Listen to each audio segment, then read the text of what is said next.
tonight at 10.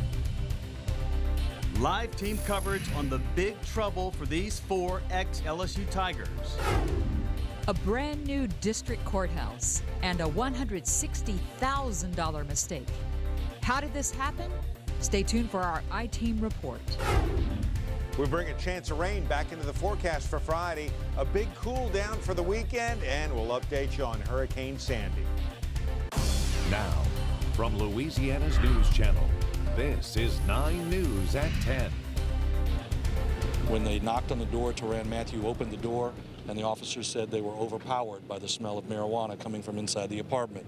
The Honey Badger, Tyrann Mathieu and Jordan Jefferson, among 4 former LSU football players under arrest on drug charges tonight. Hi, I'm Donna Britt. And I'm Andre Morrow. Tonight, all 4 players have been booked into Paris prison. Former quarterback Jordan Jefferson, he started the BCS championship game, and the Honey Badger, Tyrann Mathieu, both charged with simple possession of marijuana. Also arrested former players Carnell Hatcher and Derek Bryant. We've got live team coverage of the arrest tonight, starting with WAFB's Kieran Chawla, who is outside Paris prison. Kieran? Good evening, Andre. Well, we just confirmed minutes ago that a bond has not been set yet on any of these 4 men, meaning all 4 remain at the East Baton Rouge Parish Prison for the moment. Now, all of this started earlier this afternoon when police received a call about someone trying to force their way inside an apartment complex. Baton Rouge police say they were called to this apartment complex near LSU Thursday afternoon by a maintenance man. A man who was later identified as Jordan Jefferson was trying to force his way into the secured gated area around the complex. The maintenance man and Jefferson got into a heated argument. Police say until Tyrann Mathieu, who lives there, came down and let Jefferson inside. That's when police arrived and went straight to Mathieu's apartment. And when they did, they found a total of 10 bags of marijuana. 7 of those were located inside a book sack belonging to one of the other 2 men. One was found inside a dresser drawer in Tyrann Mathieu's bedroom, and the remainder were found in common areas of the apartment. Police say they also found a marijuana grinder and a digital scale. Mathieu, Jefferson, and Hatcher are all charged with simple possession of marijuana. They say Bryant is the one with the 7 bags of pot inside his book bag. He's charged with possession with intent to distribute. Jefferson was LSU's quarterback last season and started in the BCS championship game last January. Mathieu, known as the Honey Badger, was kicked off the team earlier this year after several failed drug tests. He hoped to return to the LSU football team next season. The 2 others were former LSU defensive backs. And it really doesn't matter who you are or what your status is. We're going to try to treat everybody equally as far as applying the law. And in this case, we had people who were violating the law, and we took the appropriate action. Of course, some strong reaction on and off campus. Some big news here, and my colleague Nick Foley is actually working on that angle. Nick, let's hear it. What kind of reaction are we hearing? Well, Kieran, once again, timing an issue here. We are just over a week away from by far LSU's biggest game of the season against top-ranked Alabama. And once again, the university dealing with some negative publicity. Now, as Kieran mentioned, all these players are former Tigers, but fans are still passionate in their reaction nonetheless. 4 players, Tyrann Mathieu, Jordan Jefferson, Carnell Hatcher, Derek Bryant, 4 former players, I should say, arrested on drug charges. The storyline is nothing new. Disappointing. Not shocked. Neither is the initial reaction from LSU fans. I'd say it's just more sad. Idiot. Terrible. I mean, that's all I can say. Word of the arrest quickly spreading at Walk-On's Bar and Grill, with some folks not surprised to hear the news. It just shows, hey, I can get kicked off once, I can go say I'm going to get help and then get in trouble for it again, and it's all right, People, they just don't seem to get it. It gives us a negative image. We're trying to bounce back from all the negative that's been thrown at us, and it happens again. Most of the reaction centering around former defensive back Tyrann Mathieu, who just months after being kicked off the football team for failing a drug test, is now once again charged with drug possession. I mean, he was going to be a pro, and he just threw it all away over weed. He threw away his college career, which he probably threw away his first-round pick. He should have, had an eye-opener then. But guess not, Still others remaining optimistic that these former players can bounce back from this run-in with the law. Sad thing happened, and it comes down. That's life. But you live and you learn, and that's it. And Andre, we're still learning that as of now, no bond has been set for these LSU former players. As they're right here live at the LSU, or they live, I should say, the East Baton Rouge Parish Prison.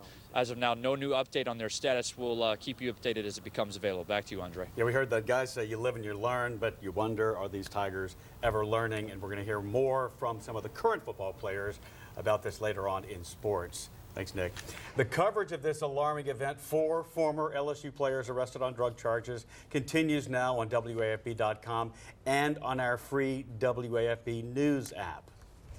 Workers next week will start the job of replacing the telephone system inside the new 19th Judicial District Courthouse, a new phone system in a building that's just 2 years old. As the I-Team's Jim Shannon shows you, contractors say they begged the court not to put the first system in, and they're now dealing with what some call a $160,000 mistake. Many decisions had to be made about the construction of the new $110 million courthouse in downtown Baton Rouge in 2010. The building was not built with taxpayer dollars. Instead, public funds were used. Those funds generated by fees associated with lawsuits and other matters such as court costs. Now, 2 years later, some of those early decisions are leading to some tough questions. Mike Friedekin's company, Sylvester, was a subcontractor during construction. He says the building committee instructed his company to pull out the existing 7-year-old phone system from the old courthouse and install it in the new one. Friedekin says he and other contractors strongly objected. Did you ever at some point just stand up and say, hey, you guys are making a mistake? Multiple times. In documents obtained by the I-Team on more than 5 occasions, contractors warned the building committee not to use the old phone system. Instead, they recommended a newer, less expensive one. On April 26, 2010, there was a meeting between the general contractor, Professional Systems Engineering, and District Court Judges Janice Clark, the chairperson of the Building Commission, and Judge Timothy Kelly, the co-chair. One document summarizing that meeting says that the 19th JDC wants to keep using their old system and not go forward with the new phone system with its improved features. In another document, another contractor says what the building committee is pushing is, quote, not the most viable and cost-effective option for the 19th JDC, and warns that the old system could crash. And that's exactly what happened on August 16th of this year. The phone system did crash, effectively shutting down all communications in and out of the 19th Judicial District Court system and leading to expensive emergency patchwork. From what I'm reading here, you all are going to be charged with basically cleaning this mess up at an estimated cost of $159,000. That is correct. Could this have been avoided? Yes. We hand-delivered 2 requests for an interview to District Court Judges Janice Clark and Tim Kelly. Kelly called the next day and told us that, quote, we are lawyers and judges, not engineers, saying they relied on their consultants to make the decision about which phone system to use.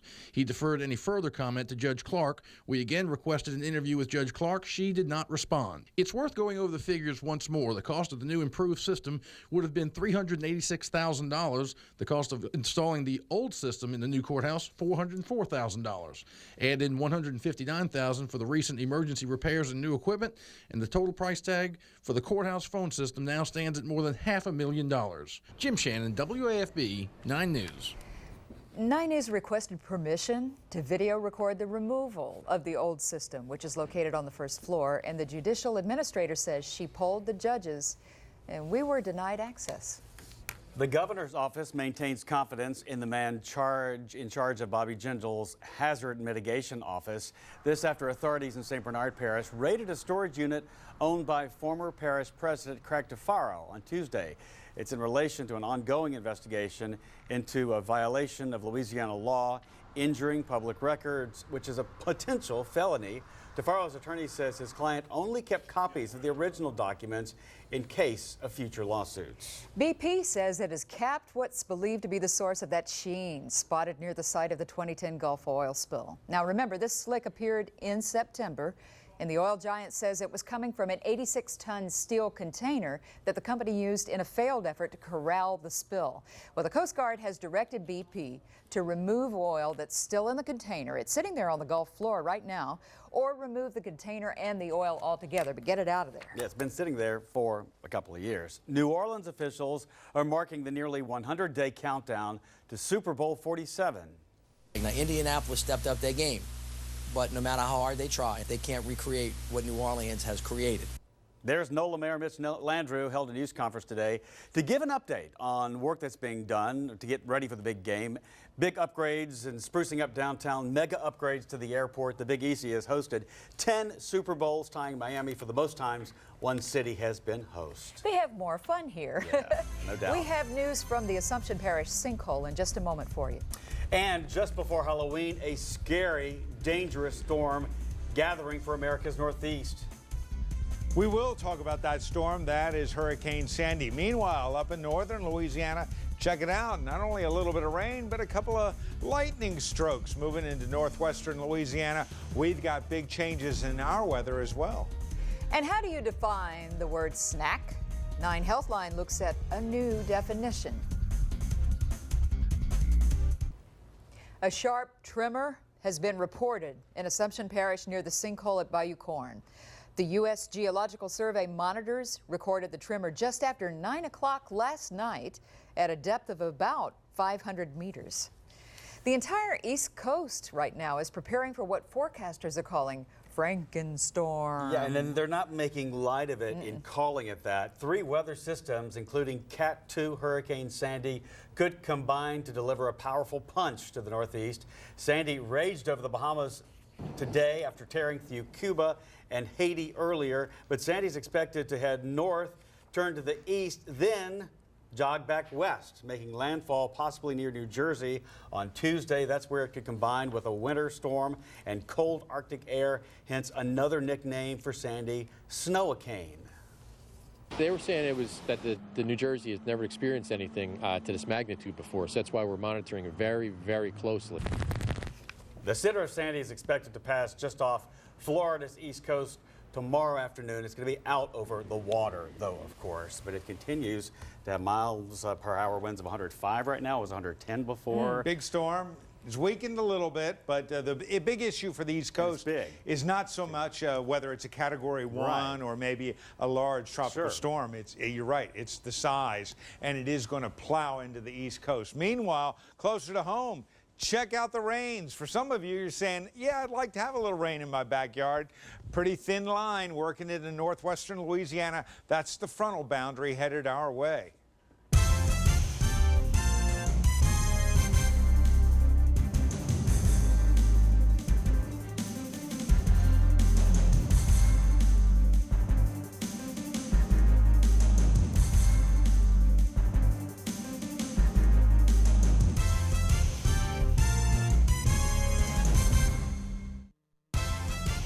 From the 9 Storm Center, this is Chief Meteorologist Jay Grimes. Hey folks, how quickly do you and 19 of your best friends think you could pull that jet airliner just 12 feet? Well, more than 30 teams on Saturday morning are going to meet up at Metro Airport to do just that. And the winner takes away the big trophy. And these teams have all combined to support ARC. Remember, ARC is for the organization that supports young and old folks that have developmental disabilities. It'll be Saturday morning from 9 until 1 at Metro Airport on the runway. You head up there. It'll be the first time maybe you've even been on the runway up at the airport. And there's a children's village, plenty to go on. So come on by and visit ARC and support developmental challenged people. As we take a look at what also is occurring in the area over on West Baton Rouge Parish, over in Bruley, Feast on the Levee. That is all day on Sunday. And if you want to taste a good home cooking, this is the place to go. And of course, all weekend long,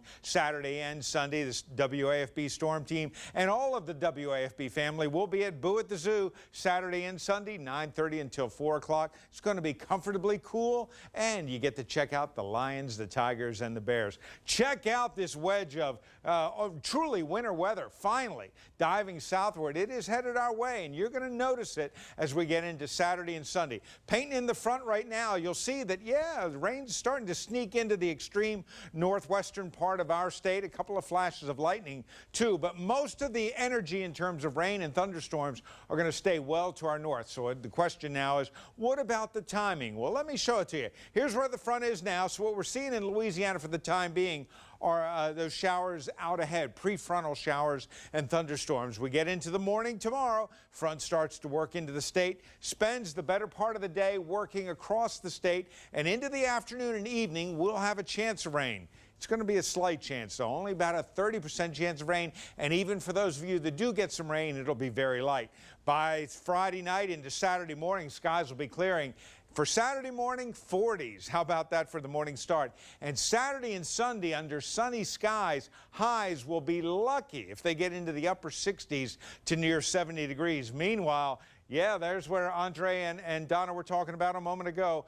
That is Sandy. Sandy looks like she is taking a bead on the East Coast. Here it is, and notice the huge size of this storm. Monster storm, even though right now it has actually weakened to Category 1.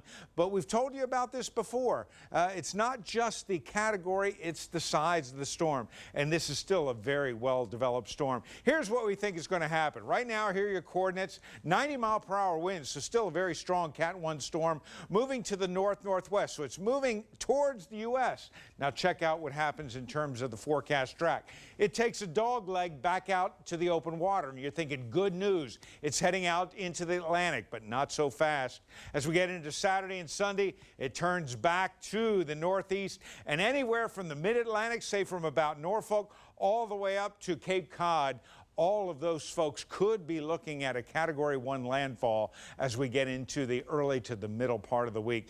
This could be a monstrous storm through that very densely populated portion of our country. Fair and mild earlier this evening. Now, as we head into the midnight hour, 67. Heading down to early morning start, about 64. Patchy fog may be a problem in the morning, and then into the afternoon, there's that 30% chance of rain with a high of about 82 degrees. So we're going to look at winds out of the north, 10 to 15, both along the coast and over the lake. So for Friday, 82 for your high with a slight chance of rain, no significant rainfall. Check out Saturday, Sunday, and Monday, the highs in the upper 60s, and look at the morning starts. Many of you could be down in the 30s for Sunday and Monday morning, and then a slow rebound. By the way, that Halloween forecast right now looking good for the Ghost and Goblins. Our Color of the Weather winner, 6-year-old Aiden Lynch, Zachary Christian Academy. Little stormy weather next to his red house there. Aiden gets tonight's McDonald's WAFB Color of the Weather t-shirt.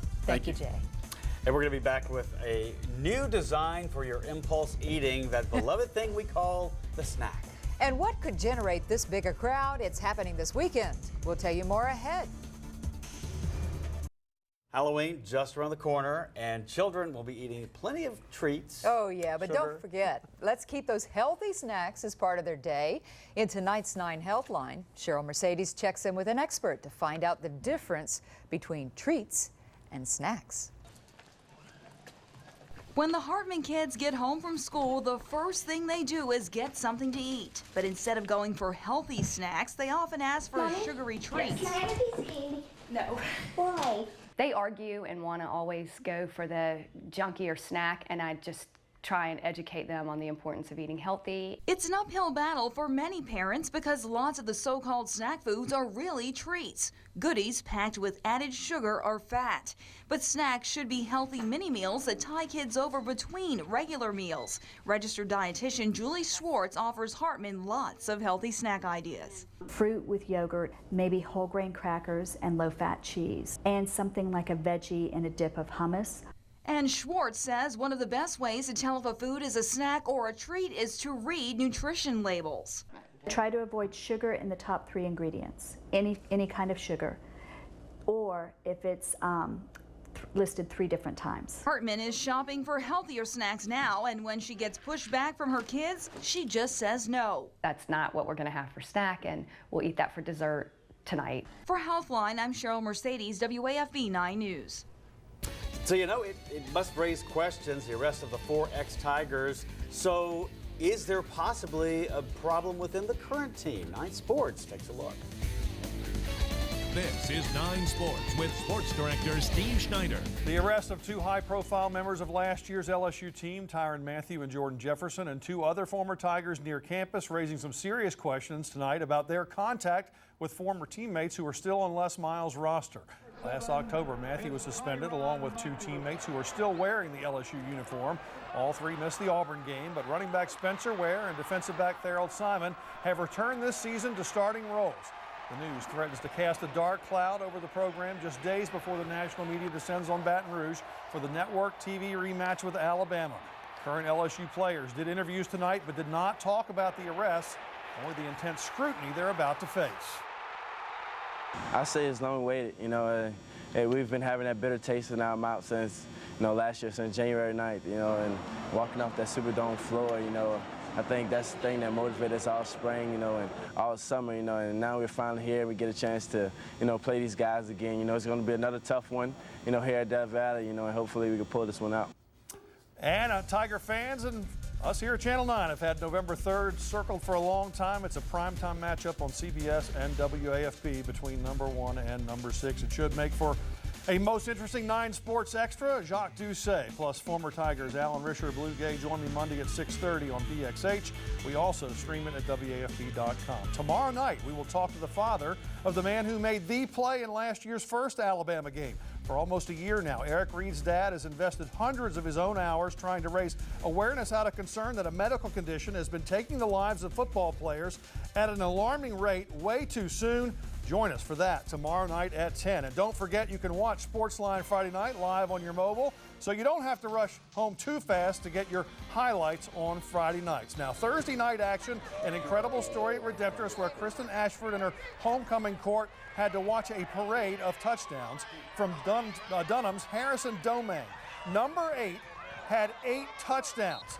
6 rushing touchdowns. He only had 6 all season, 6 more tonight. He only had 12 touchdowns all season, receiving and returns included. He now has 20. He had 264 yards rushing, 122 receiving. He had another touchdown that was called back. He also had a 2-point conversion for a total of 50 points. We only have time to show you 4 right now, but we will have the rest tomorrow night on Sportsline Friday night. That final was 67-36. There are your other scores on a busy Thursday night of high school football. Well, the Prairie View team Southern plays Saturday, a study in unfulfilled potential. The Panthers have some of the best offensive talent in the league, a passing game to match, but their head coach, former Southern star Heisman Northern, has to be shaking his head because this one-time leader of the Jags' Dog Day defense finds his Panthers ranked last in the league in everything from pass defense to interceptions to sacks to penalties to time of possession and turnover margin.